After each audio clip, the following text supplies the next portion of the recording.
Hey, on Sunday, I began a series of sermons called Living at the Speed of Jesus. Um, the idea for it is based on this book right here called The Ruthless Elimination of Hurry by John Mark Comer. I haven't met this guy, but I'd love to have a conversation with him. He's got some great thoughts and went through a process. He's a pastor, struggled with the busyness of life and struggled with hurry. Always everything's fast paced, pretty much like most people in America live.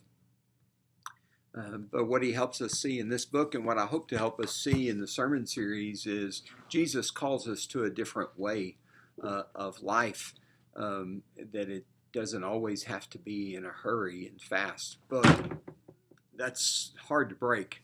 I talked to somebody on the phone today, and they said, "How are you?" And my response was, "Busy." That's true. It's been busy. It's been a busy last couple of weeks, certainly, personally. Uh, but yet, Jesus calls us to something different. Even when Jesus had a lot to do, he wasn't in a hurry.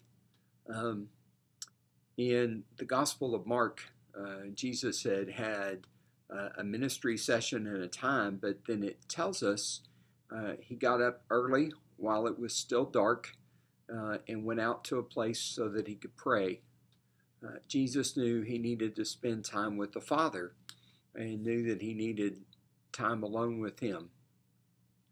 Henry Blackaby, who wrote the book about experiencing God, made a statement in a book that he wrote primarily for pastors that I read years ago that has stuck with me often, and that is that we need time with the Father, but we need for it to be unhurried and uninterrupted.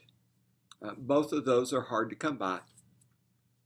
Either because our internal clock says, hey, we've got other things to do and we need to get on to it, or things interrupt us, people interrupt us, we allow things to interrupt us, and so we don't have unhurried and uninterrupted time with the Father. But when you get up early while it's still dark and you go away to a lonely place, you can get unhurried and uninterrupted. Well, eventually, some of the disciples found Jesus, said, hey, a lot of people want your attention. And then Jesus said, hey, let's go to this other town over here. I need to go over there and preach. He knew what he needed to do, and he wasn't in a hurry about it because he had spent time with the Father. And I want to encourage you that a transition to a life that is not a life of hurry, a transition to a life that lives at the speed of Jesus, demands that you and I both spend time with the Father. It's helpful if it will be unhurried and uninterrupted. Both of those are a challenge.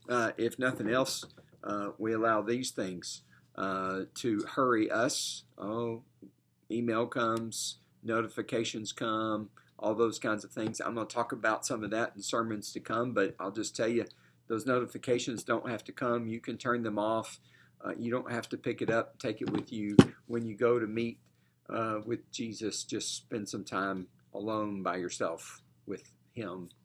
Leave your cell phone somewhere else. That'll help you to not be in a hurry and to not be interrupted, and to learn how to live at the speed of Jesus.